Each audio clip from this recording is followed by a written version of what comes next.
ይሄንን መልእክት ድሮ በዝማሬው የተባረክንበት አሁን ደግሞ በስድቡ ለተማረርንበት ባለፈው እኔም በደንብ አድርጎ ለሰደበኝ ለወንድሜ ለዳግማዊ ጥላሁን ይሁን።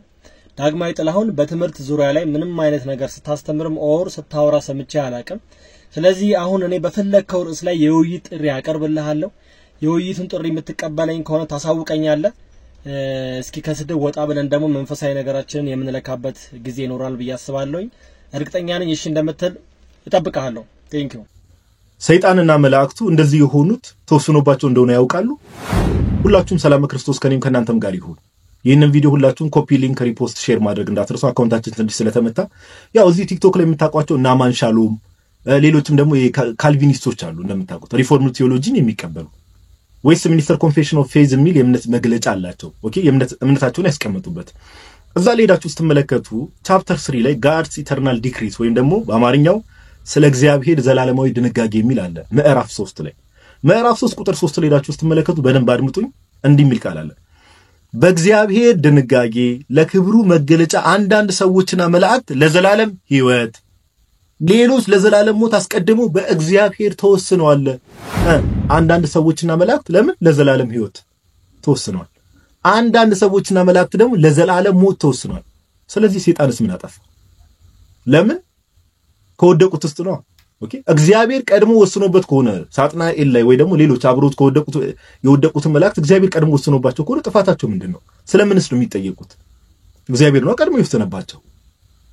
ሲኦል የሚገቡት ሰዎች አስቀድሞ እግዚአብሔር ወስኖባቸው ከሆነ ስለምን ይጠየቃሉ? ጋይስ ይሄ ክርስትና ትምህርት ነው። ለሚሰማው ሰው ራሳችሁ ፍረዱ። ይሄ ፕሮቴስታንቱ ዓለም ውስጥ ያለ ትምህርት ነው ጋይስ። እንግዲህ እንዲህ ሆነው ነው ወንጌል እንስበካችሁ ኑ ዳኑ የሚሉት። እንግዲህ እነዚህም ብዙ ሚሊዮን ተከታይ ያላቸው ናቸው ሪፎርም ቲዮሎጂን የሚቀበሉ በዓለም አቀፍ ደረጃ ይሄንን ትምህርት ይዘው። ኦኬ እና ማስተዋል ይፈልጋል። ፍርዱን ለእናንተ ልተው። ይሄ ነገር የክርስቲና ትምህርት ነው እግዚአብሔርን ፍትሃ ያደርጋል አያደርገው የሚለው ነገር ፍርዱን ለእናንተ ልተው። ነገር ግን በፕሮቴስታንቱ ዓለም ውስጥ ካሉ ትምህርቶች ውስጥ አንዱ ይሄ ትምህርት ነው። ኦኬ ሰዎችና መላእክት እነ ቅዱስ ሚካኤል እነ ቅዱስ ገብርኤል ቀድሞ ለዘላለም ሕይወት እግዚአብሔር ወስኖ ነው። ሳጥናኤልም ሌሎች መላእክቶችም ከዛ ሲኦል የሚገቡ ሰዎች በሙሉ ደግሞ እግዚአብሔር ቀድሞ ገሃነመ እሳት እንዲገቡ ወስኖባቸው ነው። ጥፋት አለባቸው ብላችሁ ታምናላችሁ? ይሄ ትምህርት ትክክለኛ ክርስትና ትምህርት ቢሆን ፍርዱን ለእናንተ ልተው። ሰላም ክርስቶስ ከኔም ከናንተም ጋር ይሁን። በኦርቶዶክስ ቤተክርስቲያን 6666 ጊዜ ነው ኢየሱስ የተገረፈው ይላሉ። እዛው አባ ኤፍሬም የሚባሉ የነሱ ቄስ ምን አሉ? ግርፋቱን መቁጠር ይቻላል አሉ። ጥዝጣዜው ግን እንዴት ይቆጠራል? የማይቆጠር ህመም ኢየሱስ ተረክቧል። ኢየሱስ ክርስቶስን አታውቅም የብላችሁ ያማችሁበት አዳራሽ ላይ ኢየሱስ ክርስቶስ የተቀበለውን መከራ ለመግለጽ ምንጭ የኦርቶዶክስ ቤተክርስቲያን አባቶች መሆናቸውን የራሳችሁ ፓስተር ዛሬ አሳይቷቸዋል። እመኑኝ ፕሮቴስታንቲዝም እያበቃለት ነው። ፕሮቴስታንት ወንድሞቻችንና እህቶቻችን ታላቁም ታናሹም ሁሉም ቅድስት ቤተክርስቲያን ወይ ማሪን ሳናውቅ ነው የወጣ ነው እያሉ የሚመለሱበት ዘመን እጅግ በጣም ቅርብ ነው። ፕሮቴስታንቲዝም ያበቃለት። ኢየሱስ ጌታ አሜን። በደሙ ከእግዚአብሔር ጋር ታርቀናል። እቺን መጽሐፍ በስጦታ መልክ ልሰጥ ነበር። ጥያቄ ጠይቄ ነው መጀመሪያ ሐዲስ ኪዳን ላይ ጥያቄ ጠይቄሃለሁ። ከዛ እሱን ጥያቄ ከመለስክልኝ እሸልምሃለሁ። እሺ በሐዲስ ኪዳን መጽሐፍ ከ27ቱ ኢየሱስ ጌታ ነው የሚለው ቃል የቱ ጋር ነው የሚገኘው? ኢየሱስ ጌታ እንደሆነ ለምሳሌ ጥቅሱ የቱ ጋር ነው የሚገኘው? ኢየሱስ ጌታ ነው የሚለው እንትን ላይ ቃል በቃል ኢየሱስ ጌታ ነው የሚለው ቃል የቱ ጋር ነው የሚገኘው? ኢየሱስ ጌታ ነው ግን ቃል በቃል የቱ ጋር ነው የሚገኘው? ያ ቃል የቱ ጋር ነው የሚገኘው? በቃ ችግር የለውም። እሺ በርታልኝ። ለማንኛውም እግዚአብሔር ካንተ ጋር አሜን። ይሄ መጽሐፍ ቆንጆ መጽሐፍ የቤተክርስቲያን የመዳን ትምህርት የሚያሳይ ነው። ለዘርፌ ከሰራውላት መዝሙሮች መካከል አለልኝ አባቴ አለልኝ ጌታዬ ዘመን የማይሽረው ባለውለታዬ የሚለው። ሌላው ለእዝራ የሰራውት በጣም ብዙ ሰው የተባረከበት መዝሙር አለ። አማኑኤል ይቅር ባይ ነው ፍቅር። ይሄን የሰራውት መዝሙር ነው እንዴ? ይሄ መዝሙር ያንተ ነው እንዴ?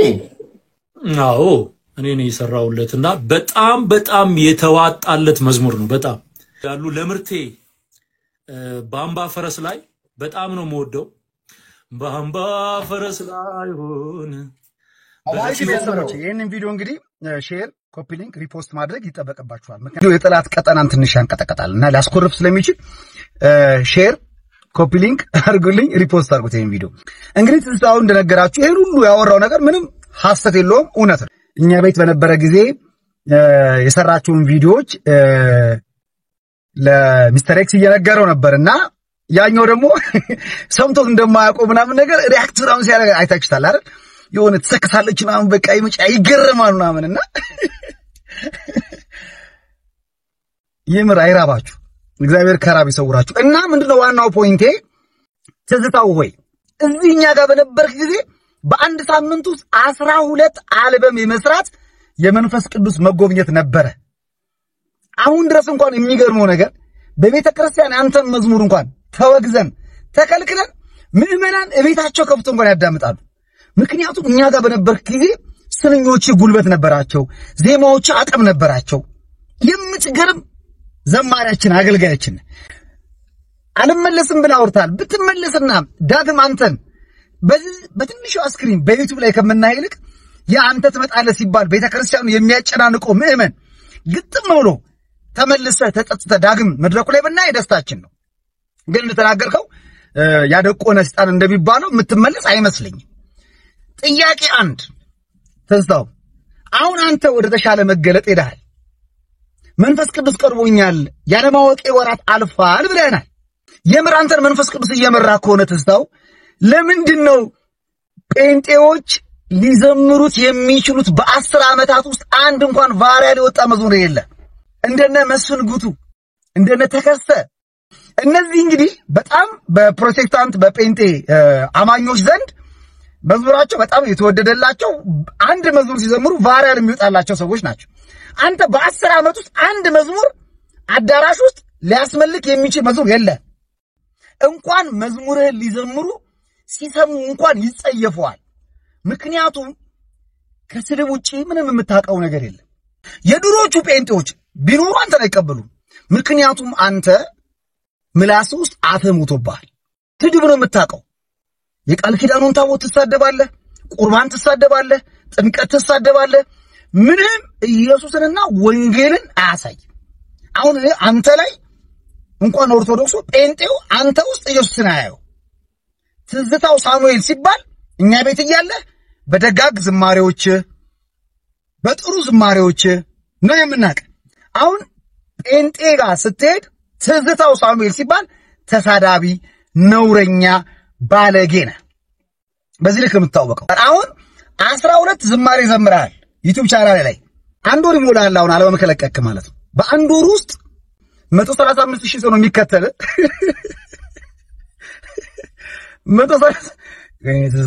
135,000 ሰው ነው የሚከተል። ሰብስክራይብ ያደረገ 53,000 ሰው አይሞላም። ያየ ማለት ነው ቪዩ።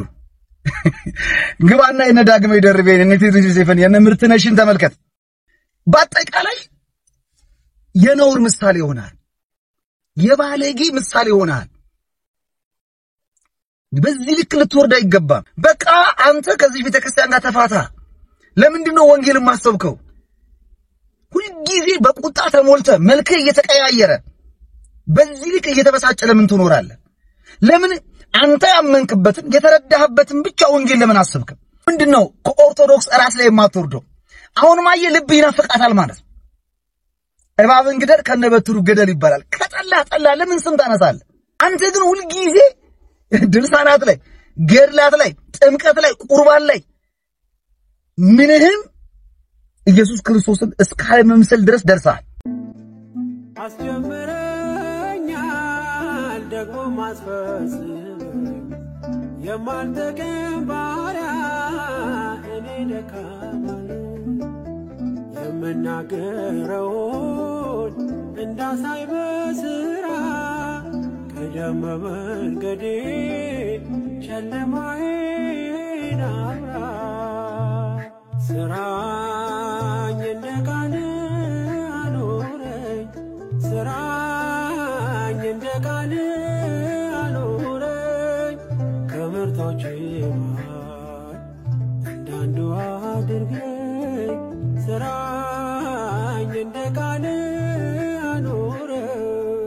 ይኸውላችሁ ይሄ ስዕል የዮሐንስ ወንጌል ምዕራፍ 15ን ካነበባችሁት ግድ የለም አዳምጥ፣ ግድ የለም ይሄ ለመግለጽ ነው። እሺ ስዕል ባይዘው ቋንቋ ነው፣ ቋንቋ ነው። እሺ ገላጭ አይደለም። ይሄኛው ራሱ ጌታ ነው፣ ይሄ ራሱ ከሌ ነው አይደለም። እንደዚህ የሚባል ትምህርት የለም። ስዕል ገላጭ። ለምሳሌ በዘመን ያረጀውን አየሁት እያለ ኢሳይያስ ያወራል በመጽሐፉ ላይ። በዘመን የሸመገለውን አየሁት። ጌታ ኢየሱስን ያዩበትን መንገድ ይናገራሉ። እግዚአብሔርን ያየ ደግሞ ማንም የለም ይላል ሌላ ቦታ። ስለዚህ ምን ማለት ነው? እኔ እውነተኛ የወይን ግንድ ነኝ፣ ገበሬውም አባቴ ነው፣ እናንተም ቅርንጫፎቼ ናችሁ ይላል። እሺ እውነተኛ የወይን ግንድ እኔ ነኝ። አያችሁ፣ ግንድ አለ ጌታ ኢየሱስ ክርስቶስ። ክርስትና ማለት ይሄ ነው። ስለዚህ ይሄ ወደዚህ ግንድ እነዚህ ሐዋርያት ምን እናንተን የሚቀበል እኔን ይቀበላል ተብሏል። ያ ጌታ ኢየሱስ ክርስቶስ ቅዱስ ጳውሎስን ሌላ ሰፈር አገኘውና ቀጥታ ና ተጣበቅ አላለው። ይልቁንም ወደ ማን ላከው? ወደዚህ ቅርንጫፍ ላከው። ከዚህ ቅርንጫፍ ተሰበከ፣ ተጸለየለት፣ ተጠመቀ፣ ወደዚህ ግንድ ተቀላቀለ። ከዛስ እዚህ ግንድ ላይ ስትሆኑ የማን አካሉ ናችሁ? ራሳችሁ ክርስቶስ ሆናል። የቤተ ክርስቲያን ራስ ይባላል ጌታ ኢየሱስ ክርስቶስ በኤፌሶን 1 ላይ። ከዛስ ቅርንጫፎቹ ደግሞ የተለያዩ ቅዱሳን አሉ እዚህ ጋር። ለምሳሌ እኔ አንዱ ቅርንጫፍ ነኝ፣ ወይም የደከምኩ ቅርንጫፍ። ከእናንተ ማንም የታመመ ቢኖር የቤተ ክርስቲያን ሽማግሌዎቹን ደርሱ ይጥራ ይላል። እሺ የቤተ ክርስቲያን ሽማግሌውን ጠራው። የተሳሰረን ነን እኛ ክርስቲያኖች ባይዘው። ከዛስ ይሄኛው ሲጸልይልኝ ወደ ሌላ አይደለም የሚጸልይኝ፣ ከክርስቶስ ደም ውጪ የሆነ አይደለም። ወደ ማን ነው የሚጸልይልኝ? እኔ በዚህ በጠንካራው አካሌ በኩል ወደዚህኛው ወደ ግንዱ እየጸለይኩ ነው ማለት ነው። ለዛ ነው በቤተ ክርስቲያን ሽማግሌ ጸሎት የእናንተን ኃጢአት እሰራለሁ ብሎ በያዕቆብ መልእክት ምዕራፍ 5 ላይ ከቁጥር 14 ጀምሮ ስታነቡታል። ስለዚህ የቅዱሳን ጸሎት፣ የሌሎች ሰዎች ጸሎት ማለት በእነርሱ በኩል እኛ በሌላኛው ግንዳችን በኩል ወደ ጌታ ወደ ኢየሱስ ክርስቶስ የምናደርሰው ጸሎት እንጂ ከክርስቲያን እምነት ውጪ ከክርስቶስ ውጪ ያለ ሌላ እዚህ ጋር ሌላ ግንድ አይደለም። ሌላ ግንድ ማለት ምን ማለት ነው? እዚህ ጋር ያለ ሌላ ግንድ የጌታ ኢየሱስ ክርስቶስ ትምህርት የሚቆረቆረው፣ የጌታን ትምህርት የማይቀበል፣ የራሱን አስተምሮ የያዘ፣ በክርስቶስ ትምህርት ለማይኖር ሰው አምላክ የለውም ይላል።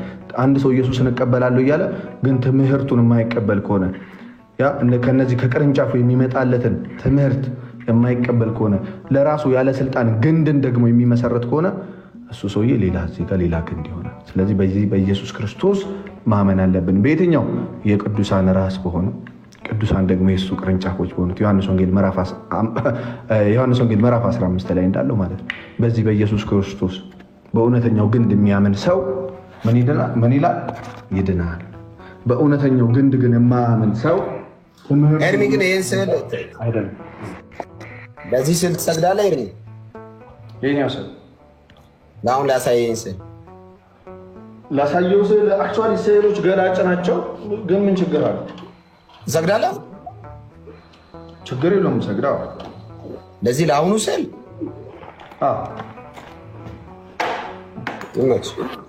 እሺ ወደ ስዕሉ አይደለም አክቹዋሊ የምሰግደው።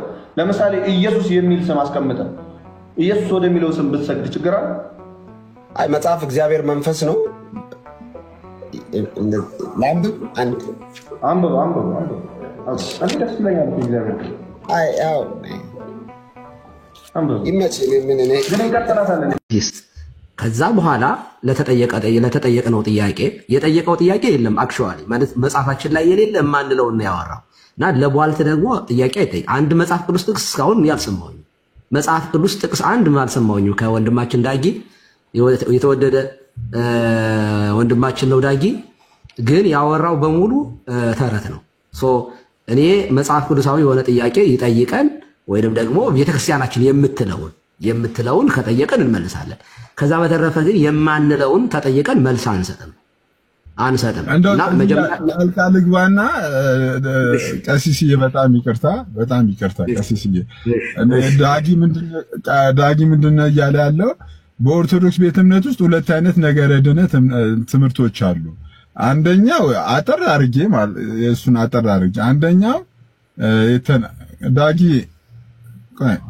ሲሲ ይግባ እንደዚህ ዝም ብለው አብኩቶማ መውጣት የለም ምን ተመልሰው ሶሪ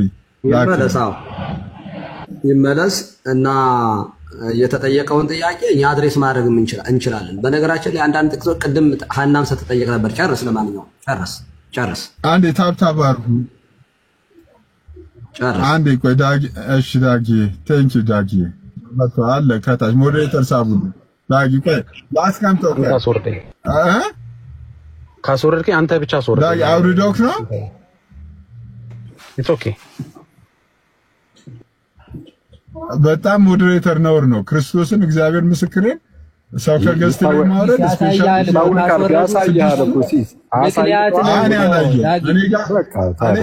ያሳያል። ራስን የወረድከው ተረጋግተው ቁጭ በልና ኦኬ። ስማ እኔ አላየሁም። በጣም ይከብዳል።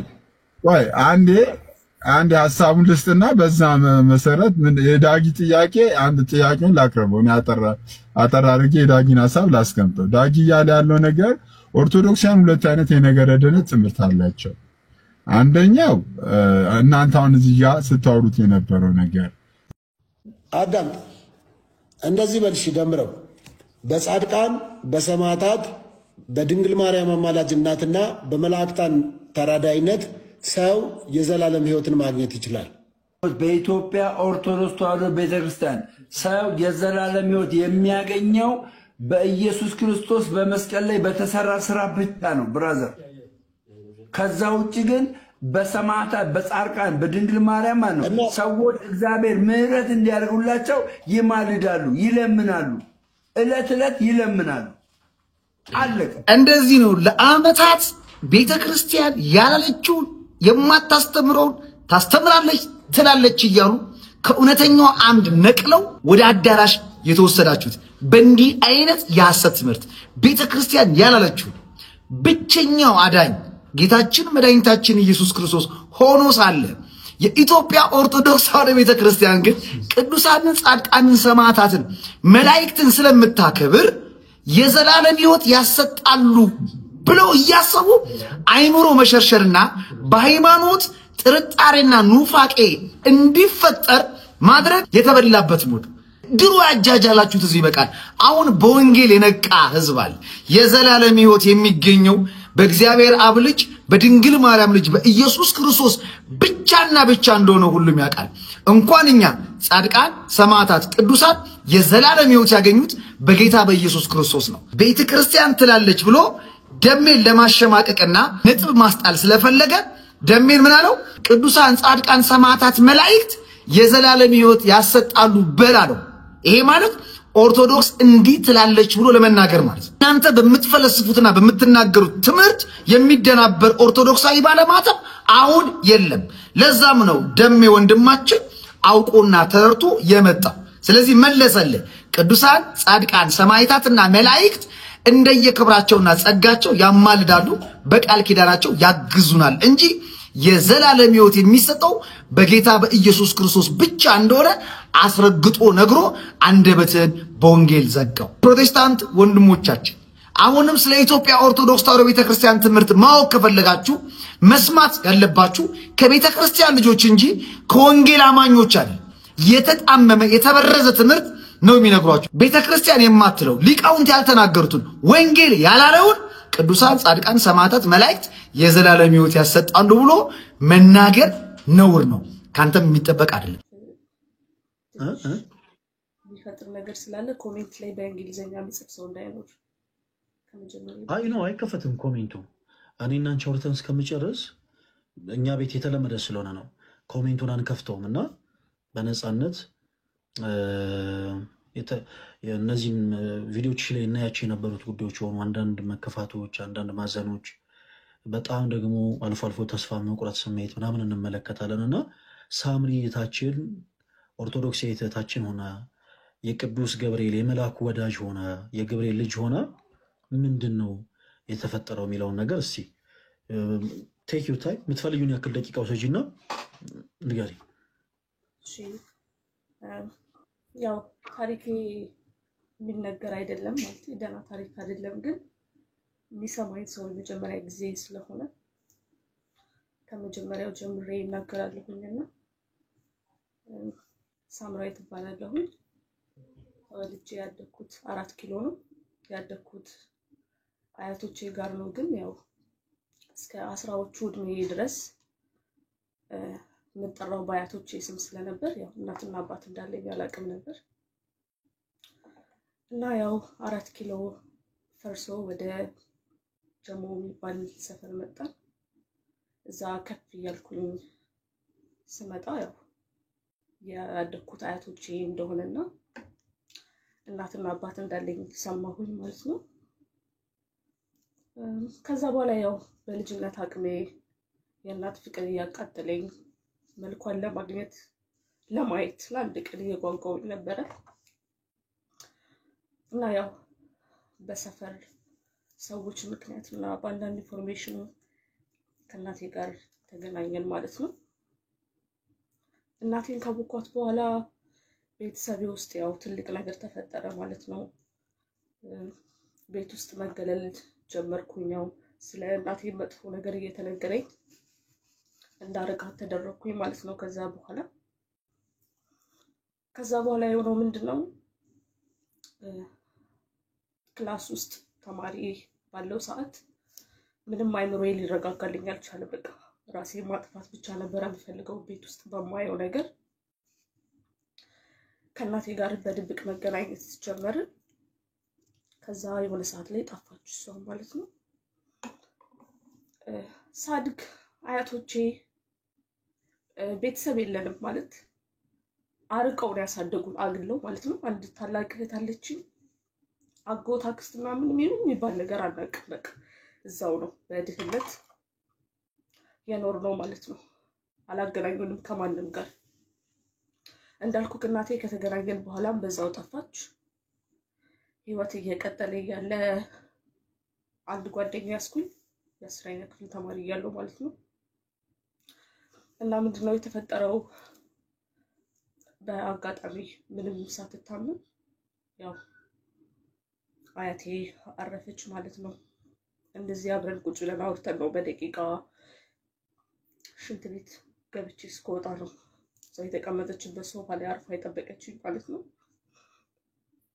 ከዛ ወንድሜ የፈለገ ህይወት በጣም ከበደ። እንዳልኩ ከቤተሰብ አርቀው ነው ያሳደጉት። ምንም የምናውቀው ነገር የለም። የተወሰኑ ጊዜያቶች አለፉ ያለሷ። የኋላ ስሰማ ያው የሞተችበትን መንገድ እነግርሃለሁ። ይሄን ነገር ግን ያው ዛሬ ነው የምናገረው፣ ማንም አያውቅም። ሶሪ። አይዞሽ ሳምሪ፣ ያው አሁን ነገሮችን የምናወራሽ ምናልባት ለአንቺ ትንሽ በትንሹም ቢሆን እረፍት መስጠት የምንችል ከሆነ ብለን ነው እና በደንብ ተረጋጊና አይዞሽ፣ እኛ እናደምጥሻለን። ሀሳብሽን ሰብሰብ አድርገሽ ንገሪ። እሺ ነው የሆነው። እንደማንም እያለ ህይወት ቀጠለ። ከዛ የሆነ ሰዓት ላይ እህቴ ልጅ ወልዳ ቤት ነበረች፣ ታላቅ እህቴ ማለት ነው። እና በመሀል ወንዱ አያታችን በመሀል እየወጣ ይቀራል እና በቃ ለባል ምናምን ይከፈላል። እኔና እህቴ አያታችን እያለች ያው ብዙ ነገር ስለለመድን ማለት ነው። እዛ ሰዓት ቡቲክ ቤት ነበር ተቀጥሬ የምሰራው። እዛ ምንድነው የሆነው ከስልኩ ላይ ስልክ ወሰድንና ስናጣራ ያው አያቴ በ70 ዓመቱ ሰንዳፋ አካባቢ ሴት ይዞ እንደተቀመጠ ደረስንበት ማለት ነው እኔና እህቴ። በሱም አላበቃም። በላያችን ላይ የምንኖርበት ኮንዶሚኒየም ቤት ያው ቀብድ ተቀብለዋል። እኛ ምንም የምናውቀው ነገር የለም። ከዛ በመሀል እየኖርን እያለ እቃ በመሀል እየወጡ ይሸጣሉ ምናምን እሱና አንድ ልጁ። ከዛ የሆነ ሰዓት ላይ እንደዚህ ያለ በቀጠለበት ጊዜ አንድ ቀን ማታ ከ3 ሰዓት ነው ከስራ እየመጣሁኝ በጣም ደክሞኛልና በቃ ያው ጭንቅላቴ ውስጥ የነበረው ቤት ገብቼ ያው እራት በልቼ ከእህቴ ጋር እጫወታለሁ የሚል ነበር። እና የዛ ቀን ምንድነው የገጠመኝ ነገር፣ ስገባ ልክ ከስራ ወደ ቤት በመመለስበት ሰዓት በር ተዘግቷል። ጎረቤት ጋር ቁልፍ ካለ ስጠይቅ ያው እህቴም የልጇ አባት ጋር ቤቱን የገዛው ሰው ከዛሬ ጀምሮ ቆልፎት እንደሄደ እና ልብሴንም የኮሚናል ማለት የኮንዶሚኒየም ጋራ መጠቀሚያ ውስጥ እዛም ለተቀመጠ ነገሩኝ። ያው እንዳልኩ ያለ ያህል የሚቀርበው ዘመድ ነበረኝም እና ያቺ ማታ ለኔ ከባድ ነበረች። ብዙ ነገር የለመድኩበት ቤት ነበር። ሁለተኛው ሀያት የሞተችበት ቀን ነበር ያ ቀን። ከኛ ብሎክ 4 ብሎክ አልፎ አንዲት